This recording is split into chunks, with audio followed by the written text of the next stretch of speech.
en contra Ruth para que fuera aceptada totalmente dentro de la familia de Noemí o dentro de del país de Noemí, entre los israelitas.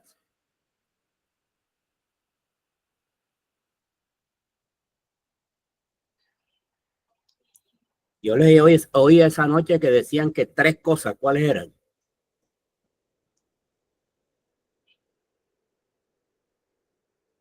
Era extranjera, era viuda y no tenía hijos. Bueno, sí, sí. Como ya leyeron, por lo menos primera de Samuel, vamos a ver qué tanto leyeron. ¿Cómo se llamó el filisteo gigante?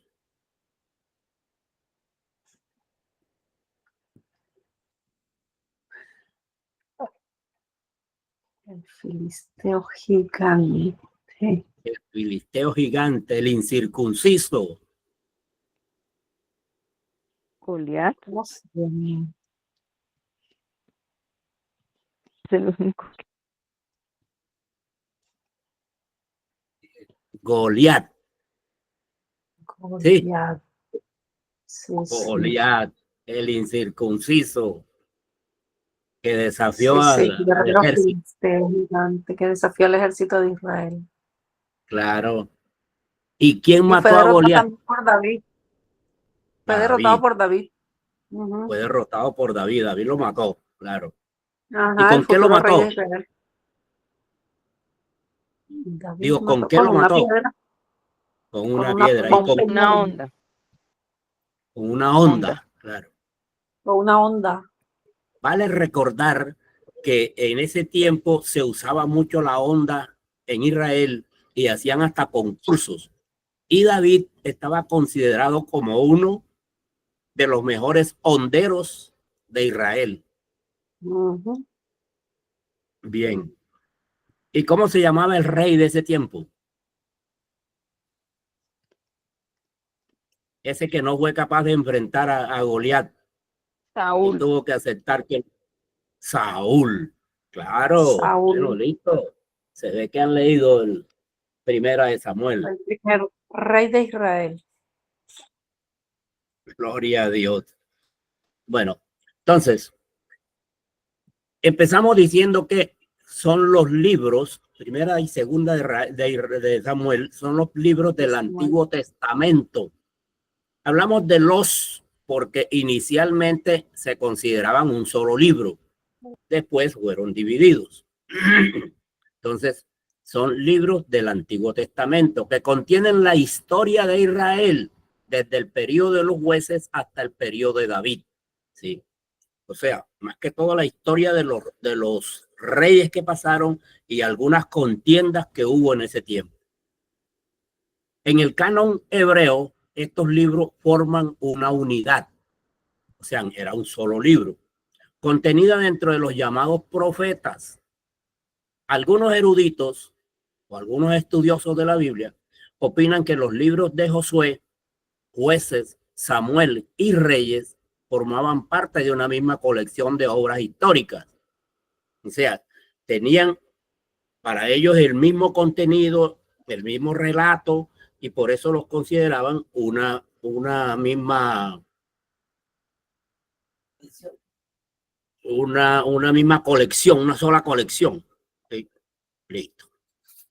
Cuando se compara la Septuaginta con trozos del texto hebreo de Samuel encontrados en Qumran, se comprueba que esa traducción tiene pasajes muy iluminadores, señal de la calidad del texto que se usó para ello. O sea, es lo que da idea de que realmente lo que se dice es así. Autor y fecha. El hecho de que la obra lleve el nombre de Samuel no debe tomarse como señal inequívoca de que él la escribió.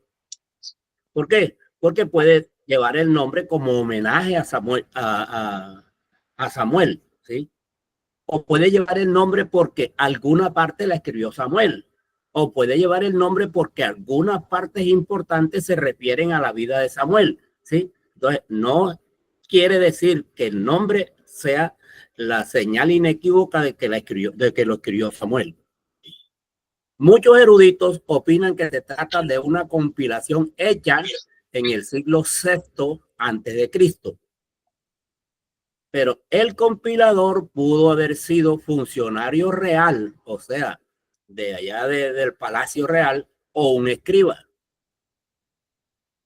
Está por definir si la compilación se hizo simplemente poniendo juntos varios trabajos, o sea, juntando varios trabajos y se hizo la compilación, la síntesis de esos trabajos, o algunos de los cuales son mencionados en Jacer, Libros de Gad o Natol. O si estos solo fueron utilizados como fuentes elaborándose otro texto. Listo. A favor de la teoría de una compilación parece estar el hecho de que algunos acontecimientos están relacionados dos veces. O sea, esos acontecimientos que están relacionados dos veces, los llamaron también los dobletes.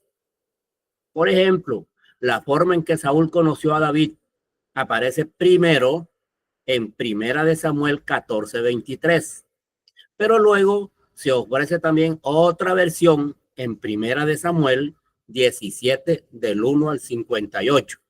¿Sí?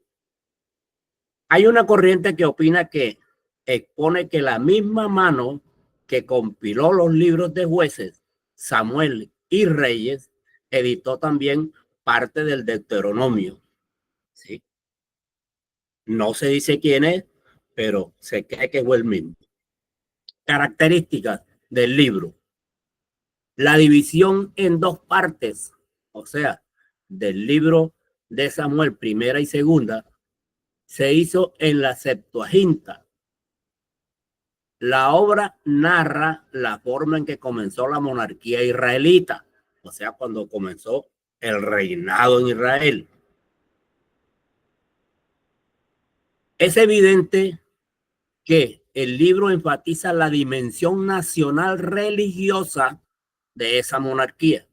O sea, que hace énfasis en la práctica religiosa que se tenía en esos tiempos de los reyes, interpretando los acontecimientos históricos desde el punto de vista del pacto entre Dios e Israel.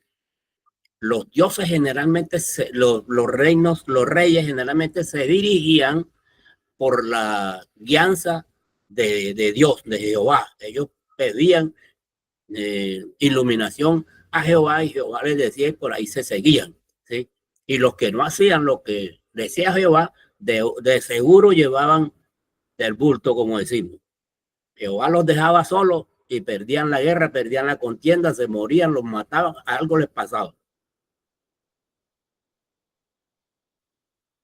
Desarrollo, Primera de Samuel.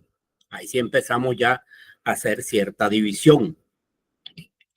La historia del nacimiento empieza con la historia del nacimiento de Samuel. Todos nos conocemos la historia del nacimiento de Samuel. Samuel fue hijo de un hombre que se llamaba Elcana con la mamá que se llamaba Ana. Pero Elcana, además de Ana, tenía también a Penina, que era otra mujer. Ella podía tener hijos, pero Ana no tenía hijos. Como Ana era estéril, entonces la otra Penina se burlaba mucho de ella. Se encontraban anualmente en las fiestas y esta se burlaba. Pero Elcana, como amaba mucho a Ana, le daba unos buenos regalos y una buena atención y todo. Y la veía mucho llorando, hasta que un día le dijo, bueno, pero ¿qué tanto lloras? ¿No te soy yo mejor que 10 hijos?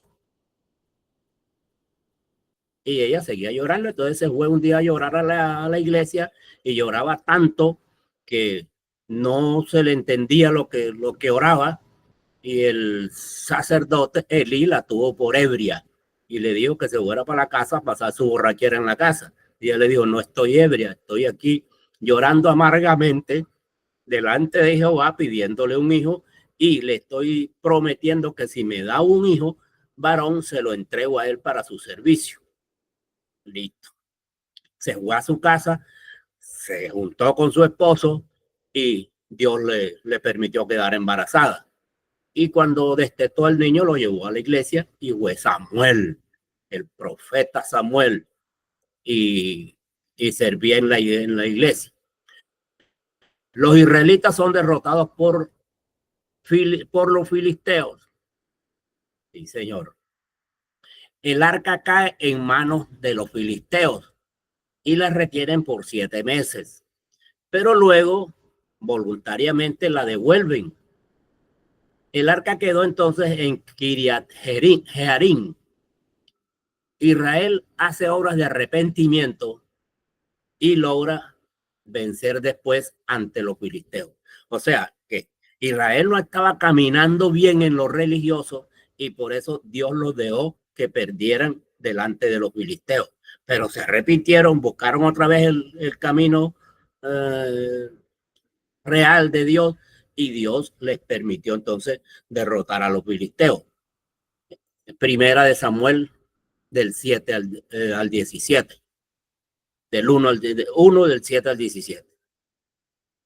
El pueblo, sin embargo, decide pedir a Samuel que les constituya un rey, como tienen las demás naciones. No querían seguir siendo dirigidos por Samuel, que era un profeta, ¿no? Entonces Samuel les llora y se resiente por eso y va delante de Jehová y le comenta que la gente no quiere seguir. Entonces Jehová le dice, no llores, ellos no te están despreciando a ti, ellos me están despreciando a mí, pero dales el rey para que sepan lo que es ser mandado por rey. Y entonces van a saber ellos lo que es bueno. Y Saúl es también ungido como rey en ese tiempo, el primer rey, Saúl. Después de una victoria con los amonitas, la monarquía de Saúl es confirmada, o sea, lo confirman rey, se coronó rey con la victoria en la guerra, porque al rey le tocaba dirigir las batallas. Saúl organiza el ejército y ataca a los filisteos. Estos contraatacan. Pero antes de la batalla, Saúl se impacienta y no espera a Samuel. Y ofrece un holocausto. O sea, se toma atribuciones que no le corresponden a él. Esas eran atribuciones de los sacerdotes, de los levitas. Ofrecer los holocaustos. Y él se ufana de eso. Y cuando llega Samuel le dice, me esforcé. Hice todo lo posible, pero lo logré. Estoy alegre, estoy contento. Pues ofrecí holocausto. Y Samuel, que sabía en lo que estaba mal, Samuel se irrita contra Saúl por ese hecho y le profetiza, tu reino no será duradero. Para bola, Saúl, tú no vas a durar mucho de rey si sigues así. Jonatán ataca a los filisteos. Jonatán era hijo de Saúl.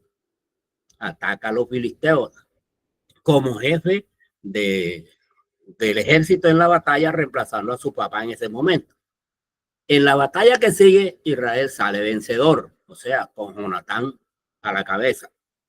Saúl pierde autoridad con toda esta cosa ante el pueblo que no le permite ejecutar a Jonatán por un juramento forzado del rey. O sea, la idea de Saúl era matar a su hijo porque lo había suplantado y lo había hecho quedar mal, como por decir así.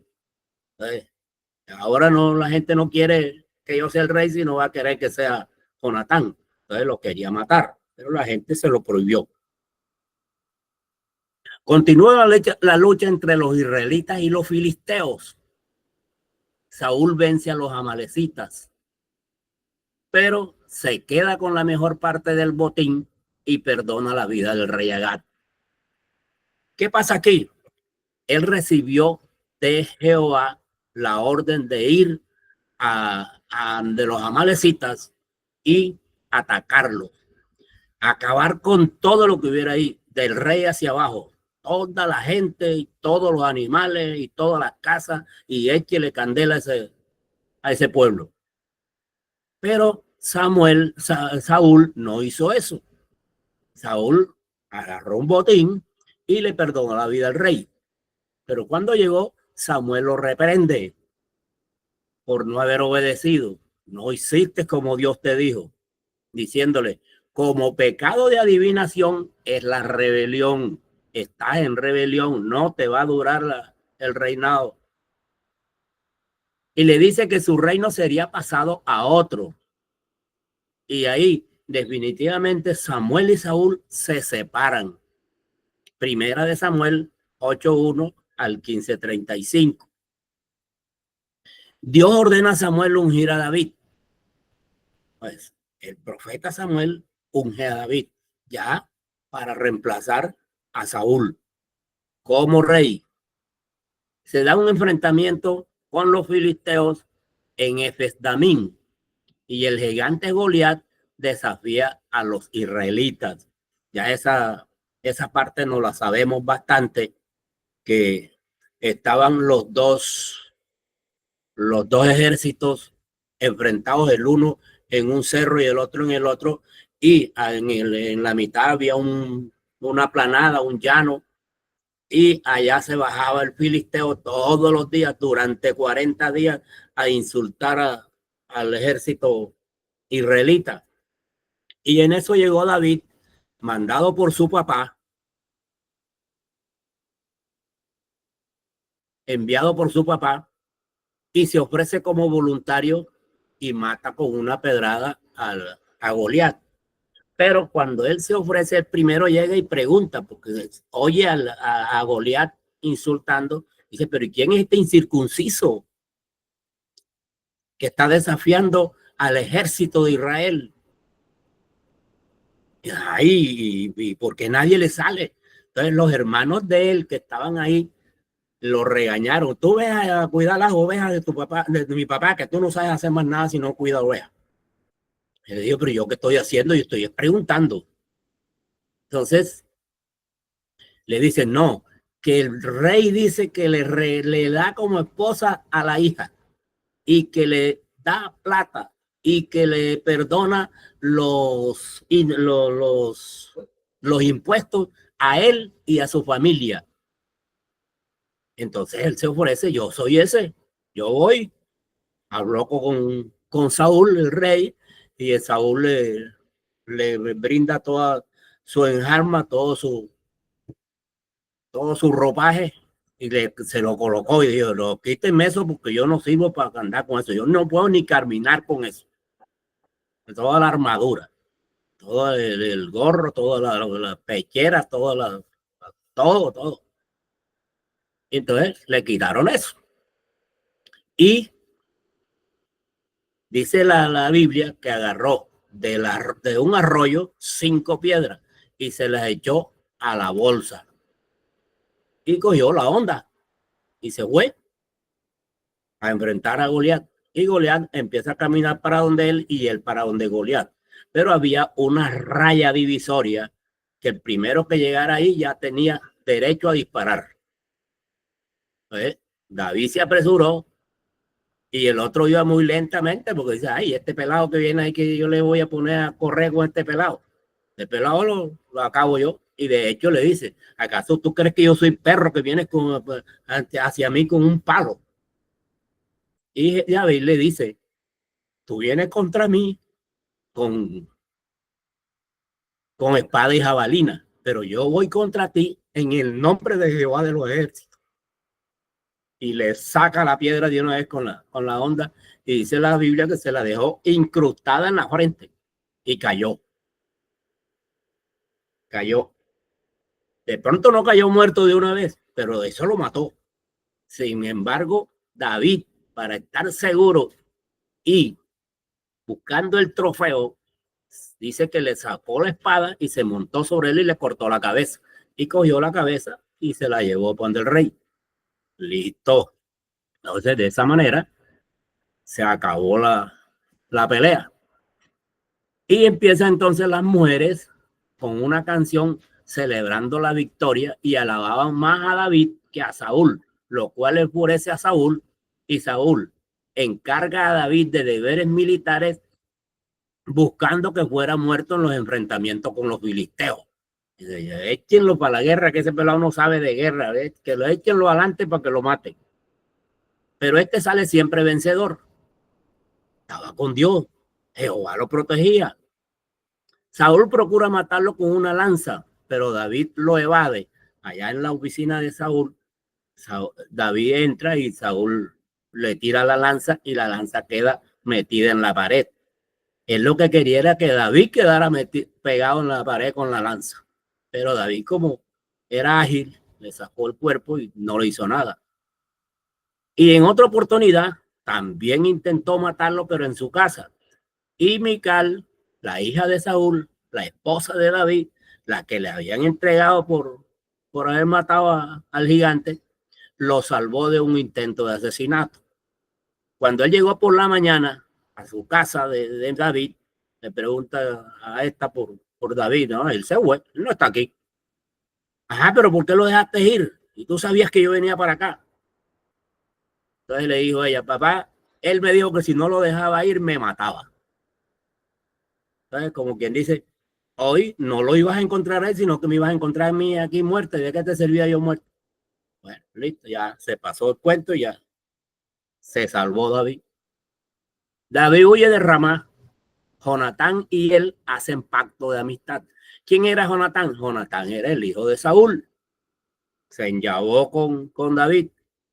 Y Saúl intenta herir o matar a Jonatán cuando sabe que este lo defiende a David. En Nob, David es recibido por el sacerdote Ahimelech. Luego huye a Gat en tierra filistea, donde se hace pasar por loco. Ahí se dejaba salir la baba y no entendía nada, no oía, no contestaba lo que le preguntaban, contestaba otras locuras. Total, ese es loco y nadie le paró bola. Después se va a la cueva de Adulán, donde se le unen 400 hombres, porque lo conocían, que era un guerrero. Y todos esos hombres eran los que estaban endeudados y los que estaban en amargura espiritual. Y ahí Saúl mata a los sacerdotes de Nob. ¿Por qué? Porque le brindaron apoyo a David. Primera de Samuel 21 al 22-23. David libra la ciudad de Keila, que era una ciudad que estaba cerca a los filisteos, de un ataque filisteo y se queda en la ciudad. Pero Dios le dice que Saúl lo va a seguir inclusive hasta allí, hasta Keila, y que los habitantes de Keila, enllavados con los filisteos, lo van a entregar, que mejor se vaya de allí. Y Jonatán lo visita allá en el desierto para donde se fue donde se fue David, perdón. Y Saúl persigue a David porque lo quiere matar, pero tiene que desistir momentáneamente en vista de que se había presentado un ataque filisteo a la gente de Saúl. David mora en Engadi, o sea, se pone a vivir en Engadi. Saúl le persigue hasta Engadi. David, pudiendo matar a Saúl en una cueva, no lo hizo. ¿Cómo lo hubiera podido matar? Sencillamente él entró a la cueva y lo encontró dormido con todo su ejército que cargaba. Cuando entró, lo encontró dormido. Uno de los que iba con él le dijo, bueno, es la hora, arréglalo. Y él dijo, no, soy incapaz de ponerle la mano al ungido de Jehová. Lo que hizo fue que le cortó un pedazo de la túnica, de la capa, y se salió de la cueva. Luego, cuando ya estaba allá afuera de la cueva, lo gritó y desde lejos le hizo ver lo que acababa de pasar. Y dice la palabra que le gritaba, hey Saúl, pregúntale a tu gente dónde estaban cuando yo entré y te corté este pedazo de manto. ¿sí? Entonces Saúl llora, le dice ya, me salvé de milagro. Primera de Samuel 21 al 24:32. Muere Samuel. David en el Carmelo estuvo a punto de cometer una hecatombe con la casa de Nabal. Nabal era un hombre rico que tenía mucho ganado, muchas ovejas. Y este también pastaba y pastoreaba su ganado en el desierto, junto con los trabajadores, los pastores de David. Y David también iba por allá de vez en cuando.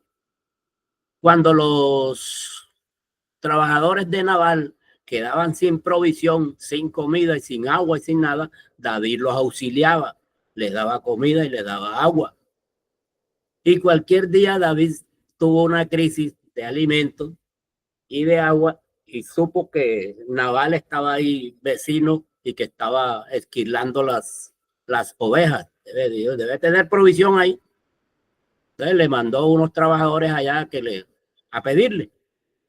Y este, como no lo conocía, lo insultó a los trabajadores y lo mandó a insultar a él. Y yo, que no lo conocía, que no tenía por qué darle nada, que lo respetara. Bueno, en fin. Pero los trabajadores, que sabían quién era David y lo bueno que se había portado con ellos, entonces se lo dijeron a la mujer de Nabal, a Abigail. Y esta mujer dijo: este hombre va a venir aquí y se va a formar la gresca grande, porque este hombre coge y mata a Nabal y mata más de uno. Entonces ensilló 4 burros y lo llenó de regalos para David, de lo que había mandado a pedir, y se fue. Se encontró en el camino que ya David venía.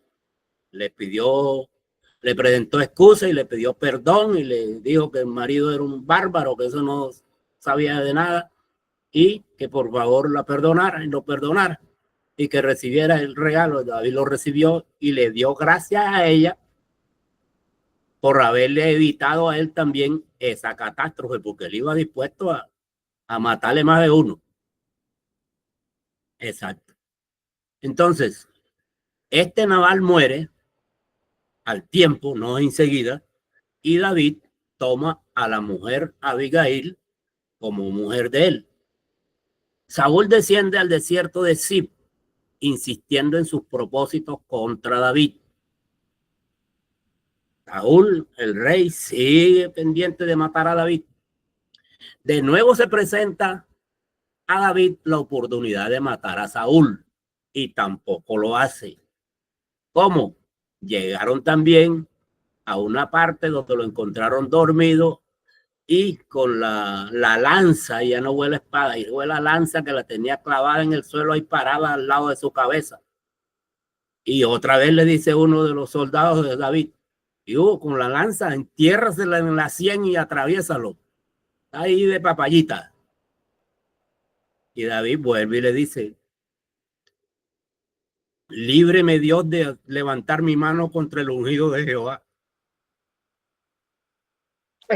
David sabía lo que tenía por delante. Y vuelve y lo despierta. Y ahí sí, este tipo lloró y le pidió perdón a David y le dio gracias por haberle perdonado la vida. Listo. Pero David decide volver a Gat con su gente y permanece a las órdenes del rey Aquis. Desde allí, desde Gat, que está a las órdenes de Aquis, incursiona a los países vecinos que son enemigos de Israel, sin dejar testigos, y le decía a Aquis que había ido a otra parte. Los filisteos lanzan una gran ofensiva contra Israel y él estaba del lado de los filisteos, estaba viviendo en tierra de los filisteos. Saúl, viendo el peligro de la inminente batalla que venía con los filisteos, consulta a una pitonisa. De hecho, se sale de la custodia de Dios, de Jehová. Jehová lo deja solo y él tiene miedo. Y David le propone a los filisteos acompañarlos a la batalla. Pero algunos de ellos dijeron, no, este tipo es un gran luchador y él puede andar con nosotros, pero él es israelita. A la hora de la verdad, ya en la batalla se nos da vuelta y ese va a ser el peor enemigo que vamos a encontrar ahí. Mejor dejémoslo. Entonces, los principales filisteos se niegan a que David los acompañe. Y al regresar a Ziklag, donde moraba, encuentra que los amalecitas habían incendiado la ciudad y se habían llevado a todas las familias. Entre ellos, se habían llevado a las dos mujeres de David y a los hijos. ¿Sí? Y David, como que se iba a aguantar eso, pues. David persigue a los amalecitas, los vence y recupera el botín.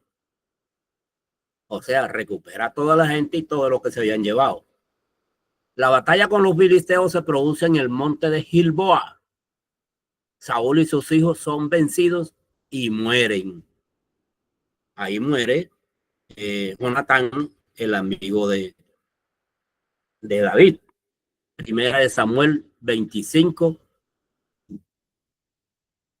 1, 31, 13.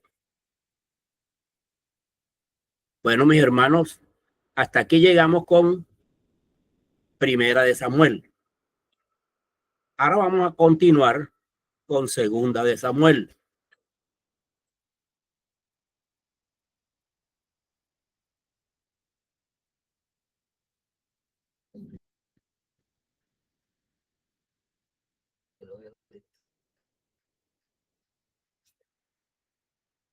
Que no es.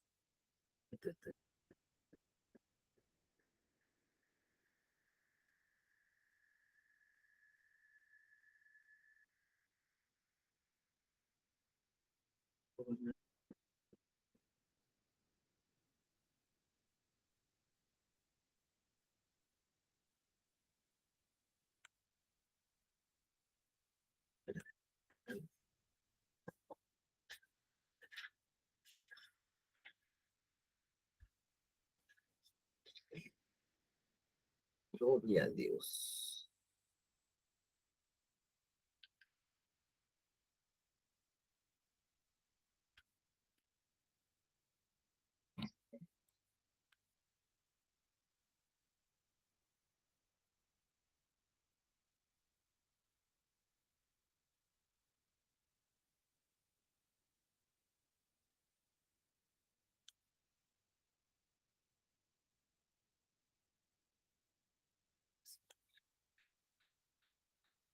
No puedo compartirla.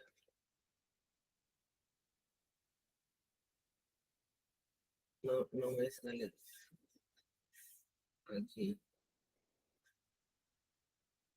Voy a cerrar esto.